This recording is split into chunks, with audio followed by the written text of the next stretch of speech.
Hello and welcome to the Hole in My Heart podcast. This is episode 211. Just breathe. We don't have to be perfect. I'm going to meditate on that for a while. Guys, welcome to the Hole in My Heart podcast, where we talk about how the gospel is good news for everyone, every day. We're coming at you from the lovely WCSG studio in Grand Rapids, Michigan. And I'm your host, Lori Krieg. And I have still from our house, Matt Krieg, who is with sick kids. Matt, God bless you. How are you doing today? I'm doing all right. Hanging in there. We're so glad to have you, at least via the Zoom. Yep. And reporting for duty in person, we have producer Steve, who's also... You should salute or something. You got to salute. Who's the most professional radio voice among us, and our friend. Glad to have you here. Thank you. Yeah. It's good to be here. Yeah, it's super great. And today we have a guest with us who is a new friend to the podcast. Her name is Bonnie Gray, and she is an expert. I'm going to call her that. I don't know if she calls herself that, but really loves to engage mental, emotional, spiritual health. And I am really curious. I hope we can get to this. How can we engage these pieces of us and not have to do it perfectly? Do you know what I'm talking about, Steve? Where you feel like I have to do Yes. the mess of my heart in this Instagrammable way. Yeah, no, I just am kind of a perfectionist. I'm an all or nothing person. Right? So most of the time it's nothing because I know I can't do it all. So just having permission to, do our best, I think is great. I can't wait. So Bonnie, welcome to the podcast. It's so good to be here and have a virtual cup of coffee with y'all. I am so happy to be here. Thanks for having me.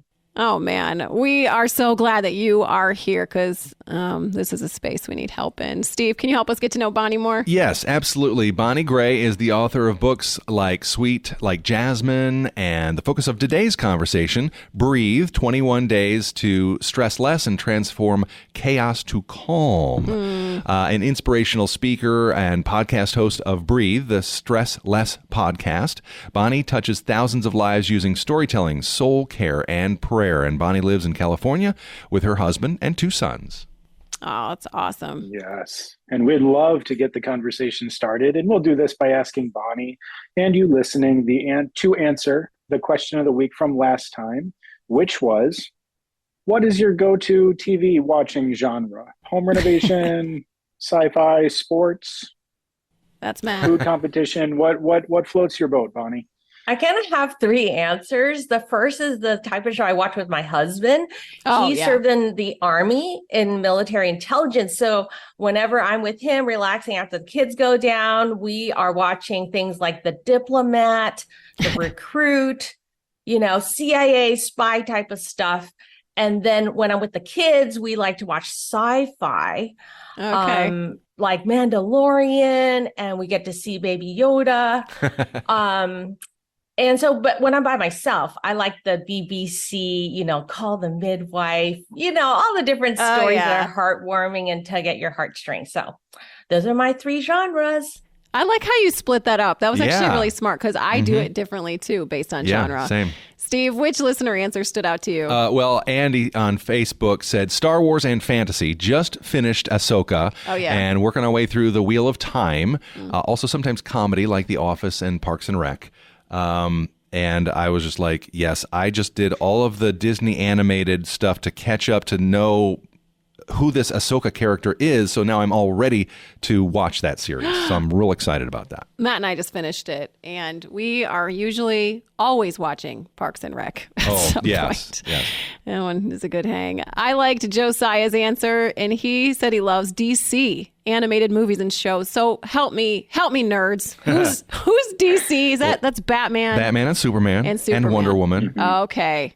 Yeah. So he said they have great complex characters and the bad guys. He said there's a lot of depth. But what I really liked in his answer, this is Josiah again, in case I didn't say his name. He said, this year I've gotten back into watching it to relax after a family from my church stayed with me for a week because they lost power in an ice storm. It was a fun surprise to realize that the mom of the family, old enough to be my mom, really loved all the DC animated stuff too.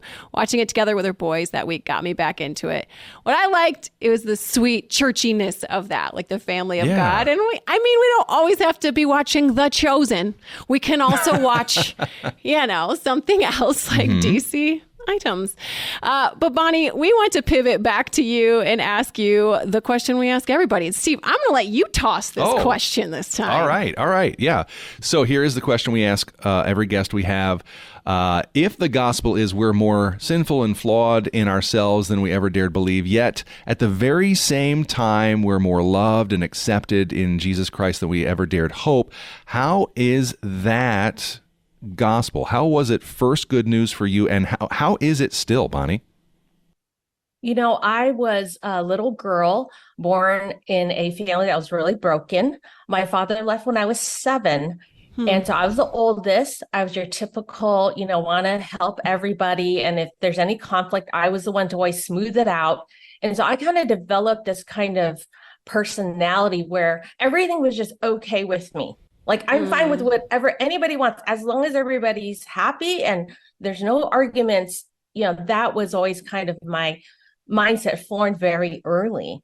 So what was amazing is when I first heard the gospel, I heard it told as a story. And it's interesting, we talked about how we all have different TV genres and we don't have to all watch The Chosen. It's true, because stories, God is the greatest storyteller. And stories, interestingly enough, with mental health wellness, we find research shows that stories, when we listen to a story being told, or as we watch them, our brain releases serotonin. The way God wired our brains, it actually relaxes. Our whole body relaxes when we hear a story. So it's no wonder that, streaming is just really hot right now. We all can enjoy as a family. It's relaxing. But getting back to my story, the reason that I got to know Jesus is because as this preacher told the story of Jesus, he told it like a fairy tale. He said, hey, once upon a time, there was a prince and he wanted to be with the people. But anytime he went into the kingdom, everybody would just bow and just kind of step away from him. And so he said, I really want to be people's friends. So he went incognito. And as we know, you and I know, that person was Jesus. But when the preacher was telling this story, what really caught my attention was when he was accused of a crime. And because I was an early reader, Lori, Matt, and Steve, I kind of already knew the ending to the story. I'm like, oh yeah, he'll just stand up and tell everybody that he's the prince. And I was shocked because the story told me that he didn't say anything. And in fact, he allowed everybody to think he was wronged. Wow. And then he started crying and dropping to his knees. And for that moment, I can just say that it was the Holy Spirit, because I felt his loneliness. And that's the Jesus that made me feel safe. The lonely Jesus. It's interesting. It was the Jesus who was lonely that allowed me to know that somebody understood my loneliness. And it was in that moment I said, God, if you're really real, if you really, really love me, you'll know that I'm really lonely. And I said, help me. I don't want to be alone in this world. So that was when I felt that love. I felt God saying, I love you. And so that began my journey. And so it's really interesting. Even as a young girl, Jesus already knew that for me and many of us, we have those lonely moments. And yet, because we want to be strong, we want to encourage others, we want to help, we want to be a light. Jesus is that special confidant that says, you don't have to be strong when you're with me. I just want you to receive my love, and you can be weak. You can need, you can want to be loved. And so that kind of is a great question to set our time together, that being lonely or sad or stressed or feeling anxious, it doesn't mean we're not strong. It just means we need to be loved. And that's what we need to help everybody to understand. When we're stressed, it's just a little tap on our shoulder to say, we need to refill our tanks. So you you talk about this loneliness that drew you to Jesus, and kind of this role that you had taken on as a helper. And it seems like people in that helping kind of position often do feel lonely because there are places that they aren't necessarily able to let out, that they're not able to show. Um, and probably half of our audience could fit into that category, and another half might feel like, well, I'm the one who always needs help. And I mean, are those the two kinds of, I mean, very simplistically, two kinds of people that we often deal with, and the two places that we often find ourselves, like the being the helper or being the helped? Well, I think that kind of shows our external life of action and the different hats we have to wear. So when we go to work, or we're serving in ministry, or we're being parents, or if we're single and we're into our career, that external role is our action mode. That's a survivor mode. That's a strong one. And we do need, and that's why we do look to God's help to give us the strength. And we point to scripture that says, I can do all things through Christ who strengthens me. Mm-hmm. But we also are in the, we need help mode.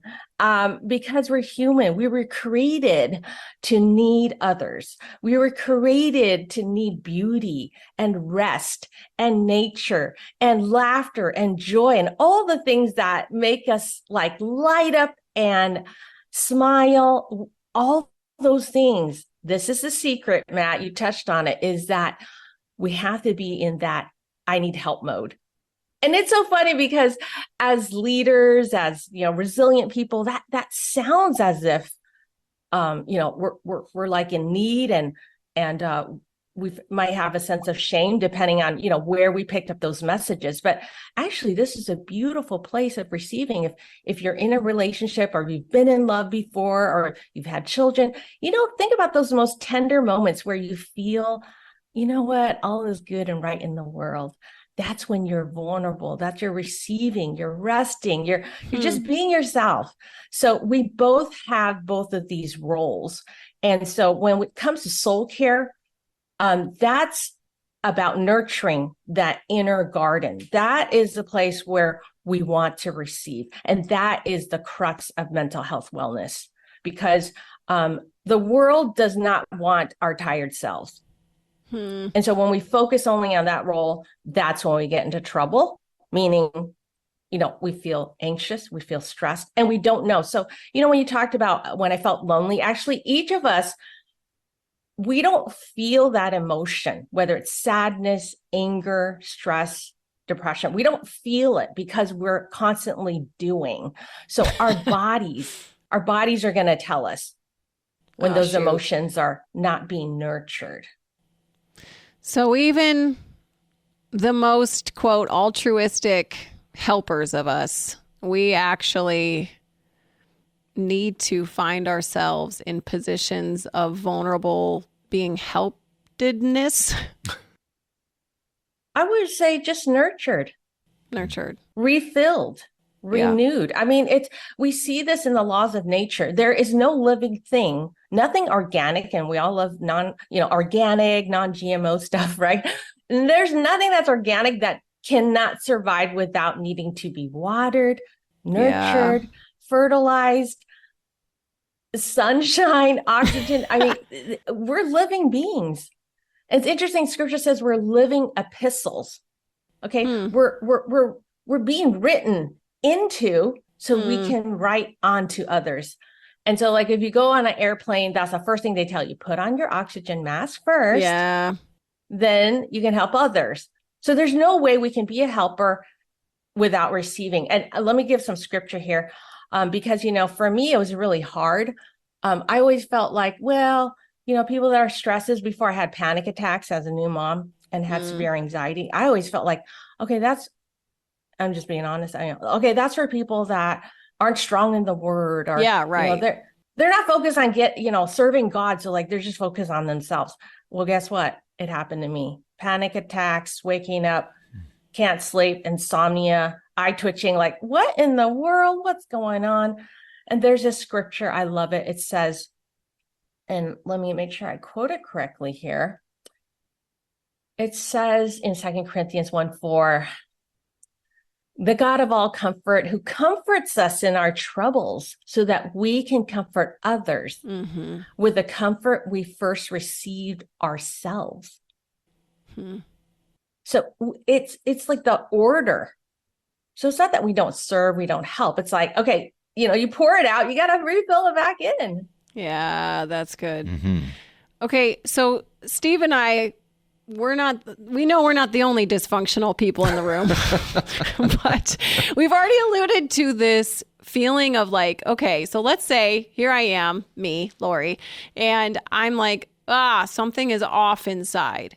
I just struggle with perfectionism so much, and Steve does too, but it just feels like I should have already known that I needed help and care, or I should know the path forward, how to care for my soul. And so then I can get frozen. Like I have to do even the soul care thing perfectly.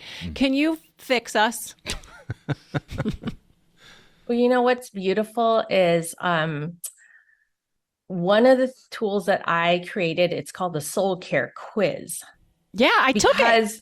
Oh, okay. Well, it's perfect because I was going to ask you and ask our listeners right now. I'm going to put you on the spot. Yeah. Steve, Matt, and Lori. This quiz, once you take it, I want you to go to soulcarequiz.com. Yep. Soulcarequiz.com. Okay. It's super easy to remember. There's 4 areas of wellness because, when we're stressed, we have no idea what's bothering us. We just know either I can't sleep, I'm negatively ruminating, I can't shut down the worry. We don't know what is bothering us. And what helps is that there's 4 areas of wellness. And when we know what our top area of need, it simplifies it. It's like, okay, let me just focus on this one area and we can do one thing. Because when it's just general stress and anxiety, it's like, that's just too overwhelming. There's like a gazillion articles out there, like how to lower stress. But if you know your top wellness needs, so I'm going to list the 4, and listener, as you're hearing them, I want you to think, which area of wellness am I missing the most? I'm going to ask the 3 of you to share what you think it would be. Is it emotional wellness, physical wellness, spiritual wellness, or social wellness? And these are 4 areas I actually had to then learn one area at a time to nurture myself in order to get to a place of healing and overcome stress, anxiety, and those panic attacks I talked about. So which one is it for you, Lori, Matt, and Steve? Emotional wellness, physical wellness, spiritual wellness, or social wellness? When I took it, I was doing pretty okay, which was encouraging because I know in years past I would have not done well. But FYI, for listeners who haven't taken it yet, I love how you posture the answers. Is it's like, here's your opportunity for wellness. Or I don't know the phrasing, but it was very non-shamey. I felt pretty good about myself. I was like, this is my opportunity. But honestly, it said I needed more spiritual help. And I was like, that could be. I've been neglecting it a little bit in the busyness. But if I'm off the top of my head, I think social. I need some fun pretty bad. Steve? I'm going to take the quiz because I feel like I could really look at all 4 of these. Yeah. But I'm going to say emotional. I think, that's my guess. Yeah. Would Kelly say that? Maybe so. I'm gonna ask a little bit about why you feel that might be the area that you're missing the most. Well, because I'll be having a conversation with my wife and she'll say, how are you feeling? And I'll be like, I don't know. I can't. And so she gets out the feelings wheel. And sometimes having words helps to kind of narrow it down. But like, I feel like I'm not in touch with my emotional world very well. Makes sense. Yeah. So that's the reason why. Hey, Matt, I know you got to jump off to go care for kids for a little bit. What's your answer? Because I want to know. Yeah, I would say probably emotional, spiritual. I feel like physical, I'm doing pretty well. Social, I'm actually really excited to go to work because of the pranks that have been going on in the office and stuff like that.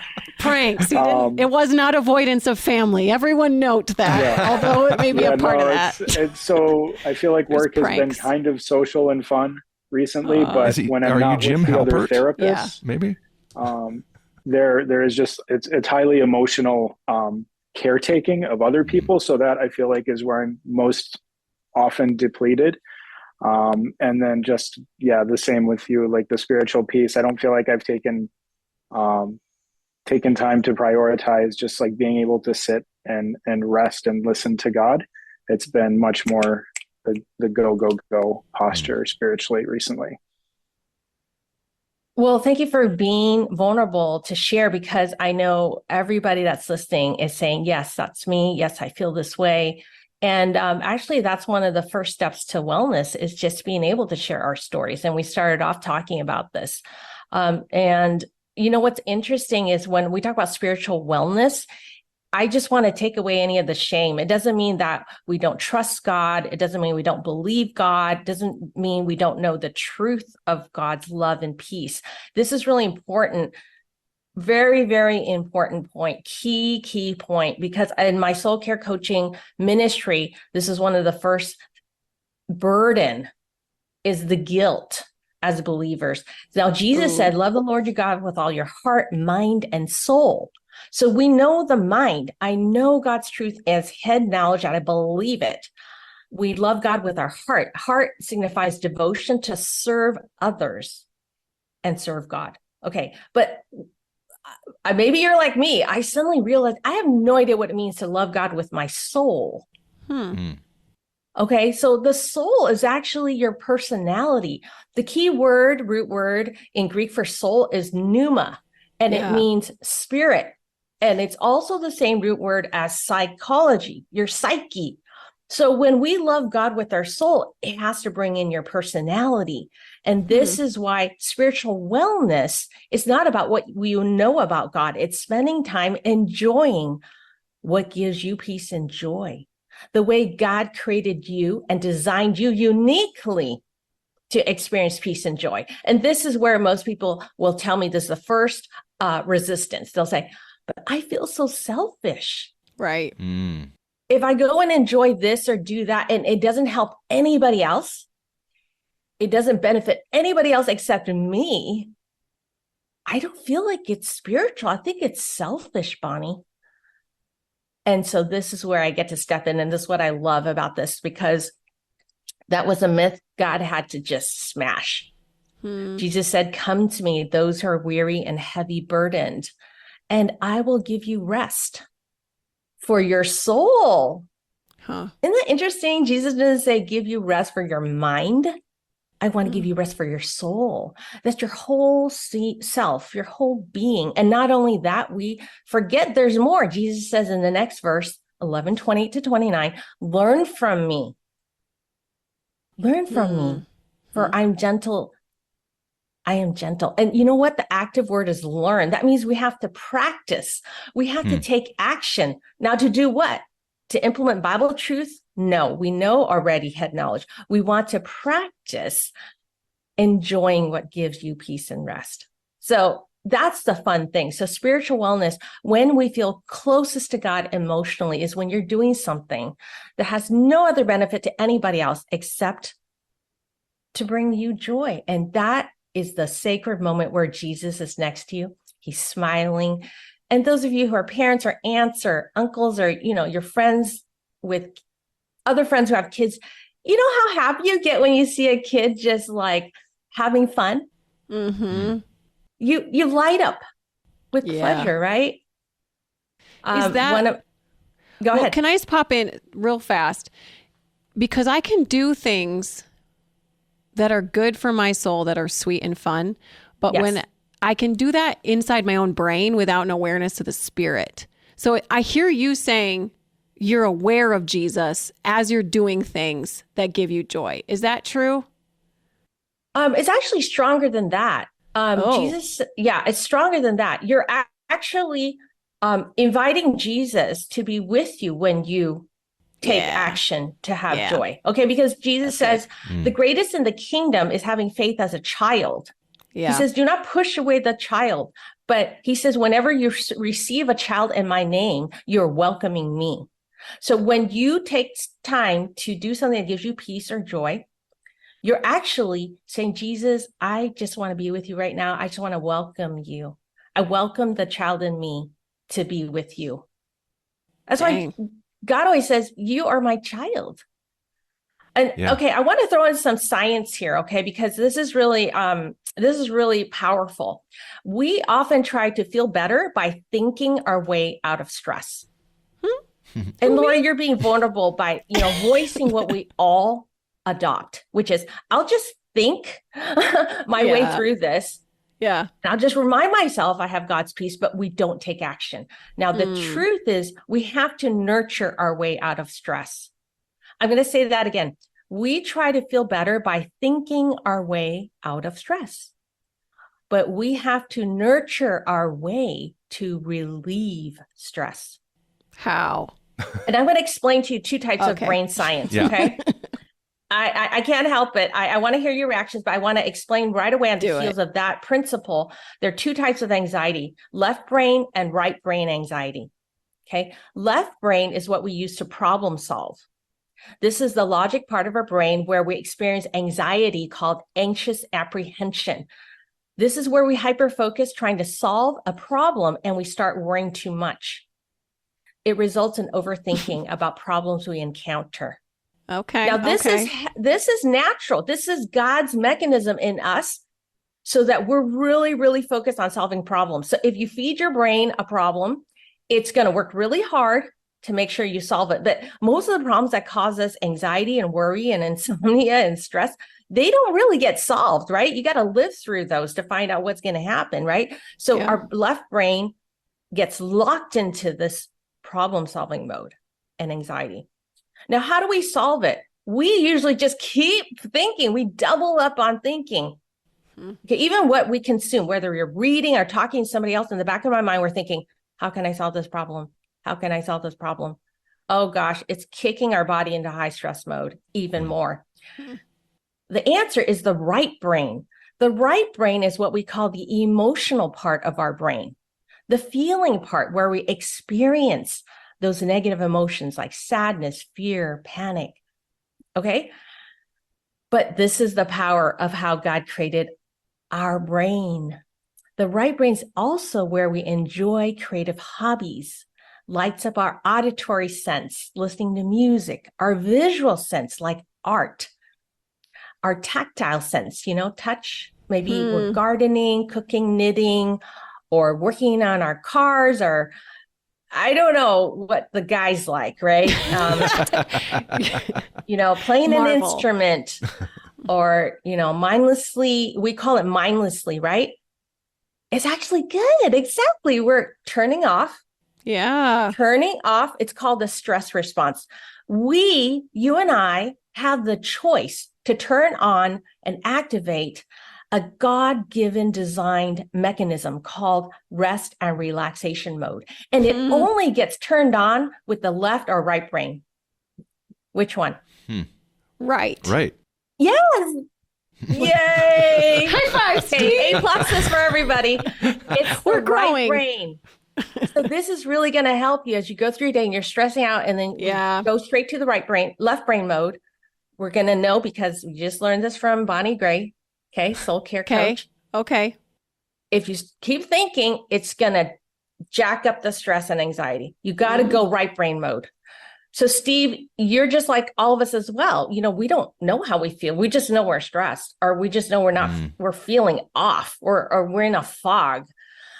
Don't try to analyze it. Okay. Don't worry about it. Just go into your right brain mode and do something that engages one of your five senses that you enjoy. Maybe nobody else. And it doesn't have to benefit anybody else. And this is actually the crux of spiritual rest. Okay. Because the world doesn't operate this way. Okay. The world says, if you do anything, make sure you invest your time. Something has an ROI. It either can, help you towards your social media, help you towards your business, help you towards XYZ. You fill in the blank. Self-improvement, self-growth. Again, those are good because we do have our work mode. Okay. But that cannot be all of our lives. Remember, loving God with heart, mind, and soul. So you have to go right brain mode. You have to go. That's how you're going to get out of stress. You got to take action. And so anything that helps you find your flow. And this is kind of our current trouble with social media, is that we just end up scrolling for half an hour, where you could have just like taken action and do something that gives you joy instead. So that's for emotional wellness. And depending where you want to head, I can give you tips for physical wellness, social wellness, and spiritual wellness. Oh, man. I mean, I want everything. Yeah. Steve, do you have a... Well, you kind of spoke to this a little bit. I'm just wondering why more people aren't doing this. You know, like you said that a lot of people you encounter, I guess, maybe feel guilt because it feels selfish. And that comes from some message we picked up at some point in our life. But like, what other, I guess, resistance or pushback do you encounter? Is there like fear? Like, what is it that's at the core of our resistance to this kind of care for ourselves, nurture? We soldier on, you know? Exactly. And I wanted to talk about this when Matt said, you know, when he's pouring out, you know, he just gets drained. And maybe a lot of us don't know this. I didn't know this. I sat next to a soldier on a plane to a speaking engagement. And it was interesting because he said saw his buddy get injured on the battlefield, but his buddy didn't get PTSD. But he did. Wow. Because I told him, you know, I'm a wellness expert and I'm going to speak. And so suddenly, you know, people tell you lots of stories, which is one of the blessings. Yeah. You know, people, you know, trust you. Yeah. Especially if you've suffered, you know, right there, that's just safety, you know? And so just for everybody that's going through hard times, know that, you know, God allows us to go through these hard times because we have a story to share with somebody else that's going through the same valley. And, you know, the number one mental health wellness, any expert, regardless of being Christian or not, will tell you relationships is key to longevity, key to healing, you know. But, you know, we as believers, we have like the secret stone, which is we have each other. Mm-hmm. We, out of all people, have each other's back. So when Matt was saying this, the soldier said he had PTSD. And so many of us go around the whole day absorbing other people's stress. Especially those of us who are encouragers, leaders, strong ones, positive ones. We absorb stress. We don't even realize when you listen to somebody tell you their worries, their stresses, or their problems, you're absorbing it. Oh, snap. Okay, remember, it's not your mind. In your mind, you know it's not you. You know the truth. You're helping them. That's great. You're serving. Remember, that's your heart. Yeah. Your soul, though, is absorbing. This is the way God created our humanness, and it gets into the physical wellness area. Many of us are afraid, to answer your question, Steve, to do nurturing because we just don't want people to think that we're broken or we're out of commission, or we have to kind of explain, like, I'm going through this, but I'm okay. Yeah. Here's this stress, but you know, don't worry about me. You know, we're afraid of somebody, quote unquote, saying to us, I'll pray for you. You know, it's almost like, no, don't pray for me. I'm fine. You know, it's just, we don't want to appear as if we're inadequate or unable to serve. So hopefully today, this clears away that shame, because we can still serve. And yet, you know, we need that refilling.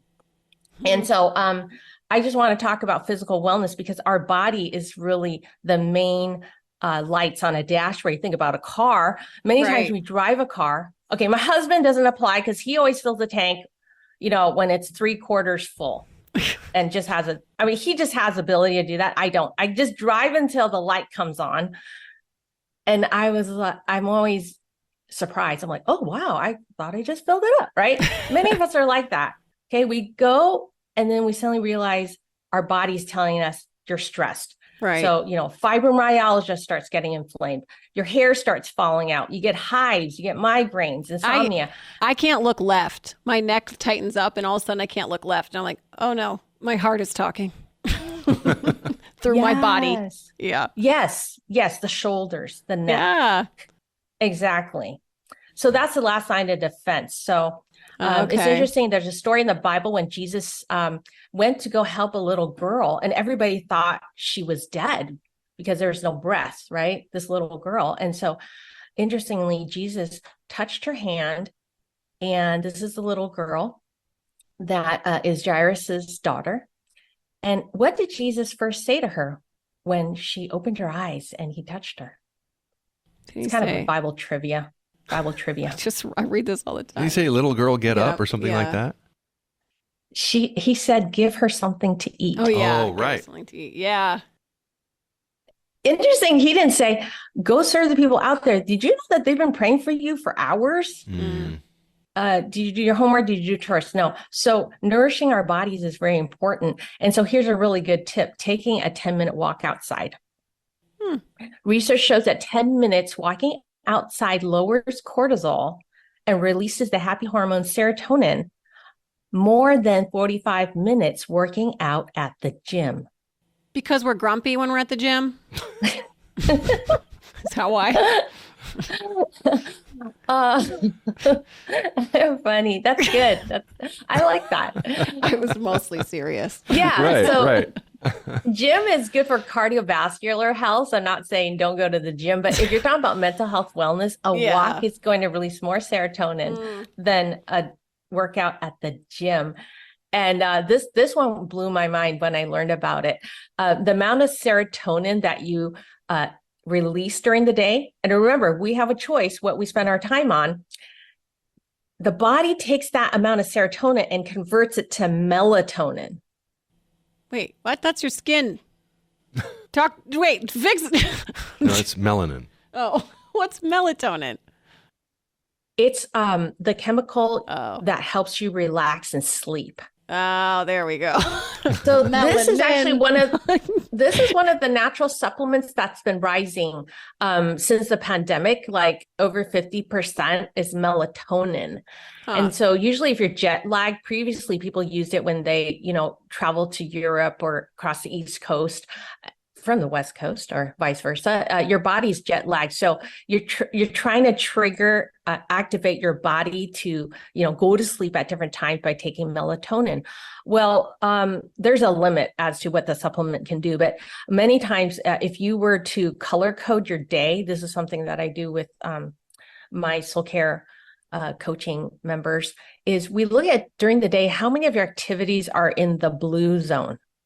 Okay. Blue means you're doing something restful, something that gives you peace or joy. Then there's the red zone, which is activities that cause you to completely stress out. Okay. Then there's the orange zone, which is more like you're working, you're producing, you're creating, you're performing. And depending on how much blue you have in there, that's the amount of serotonin it's going to release. And that night, you'll be able to go to sleep better. But if you have hardly any blue zones, then there's no serotonin to convert to melatonin. Well, I just pulled up my calendar and I feel shame about that there's not a lot of blue. And can you just talk to someone who's maybe listening and is like, oh boy, this is the cycle that I get caught in. Is I'm like, I know you're right, Bonnie. You're a genius. You're saying the Bible. You're saying the brain science, and I agree with you. And then I look at my calendar, and then I go, shame. There's not blue. Can you talk to my shame, please?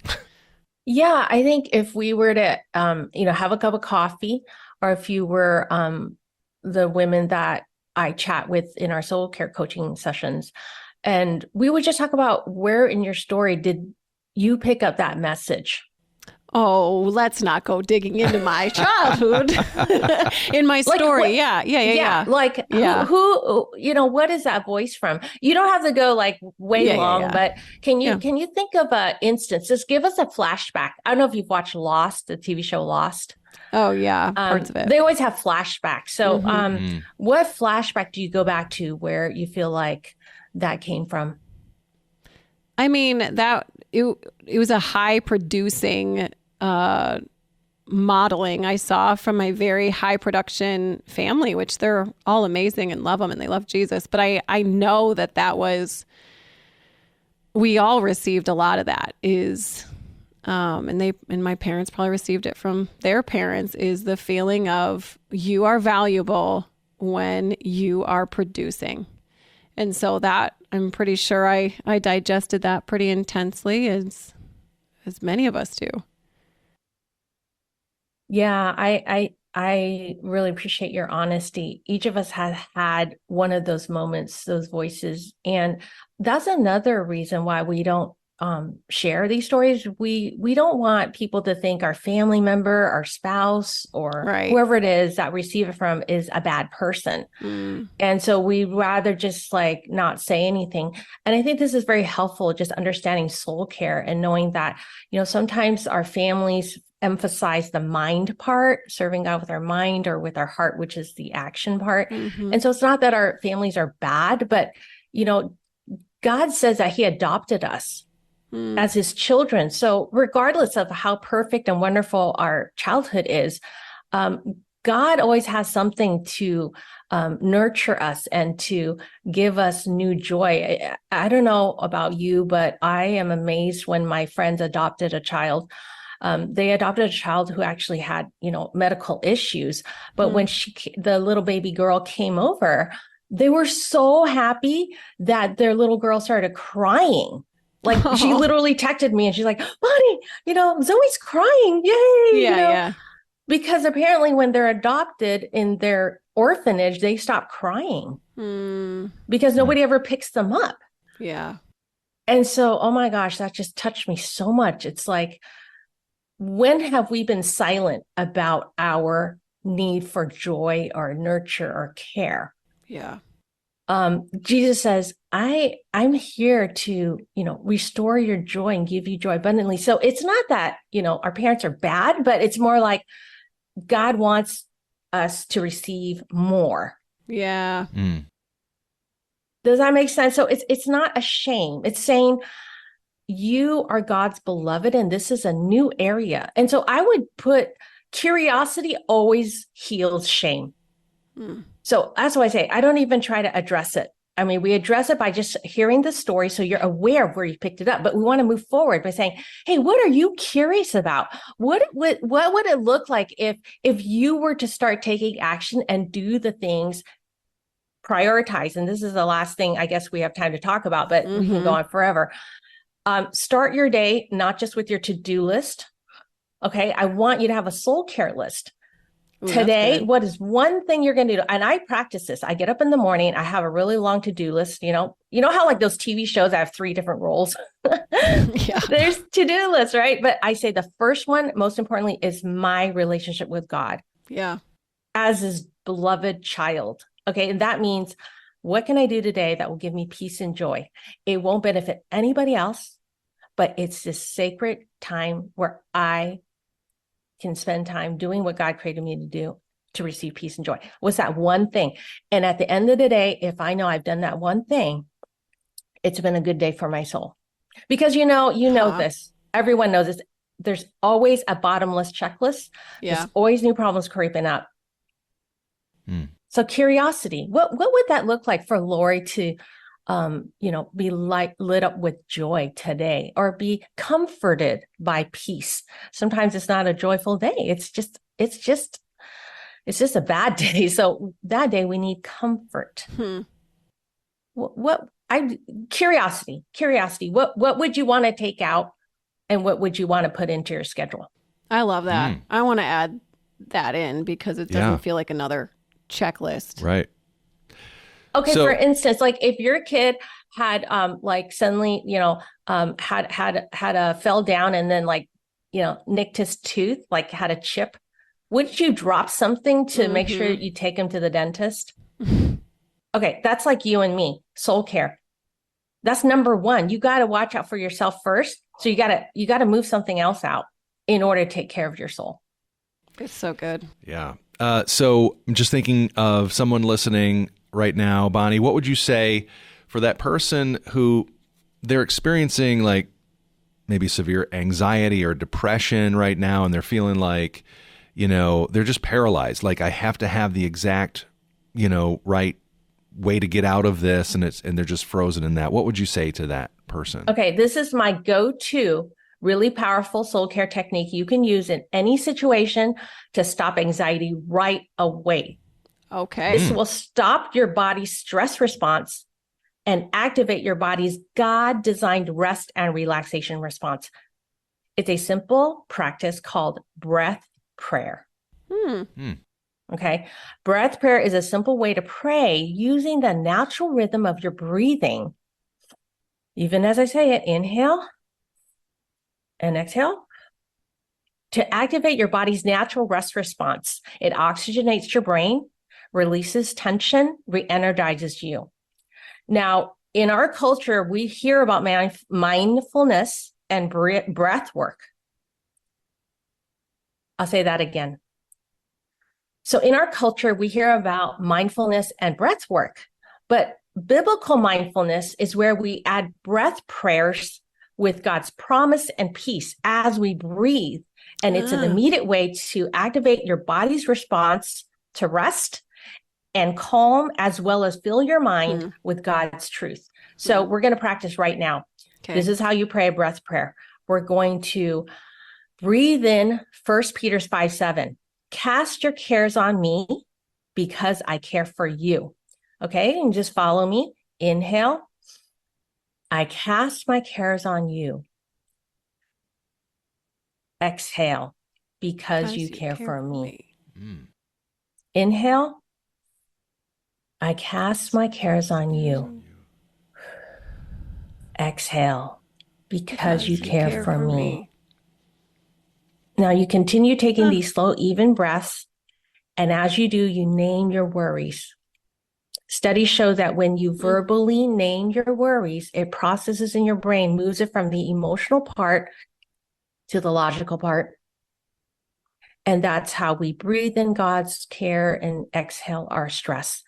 I've had panic attacks, so this is literally physiological, breathing in, breathing out. But as Christians, we practice biblical mindfulness and we breathe in God's promises and truth.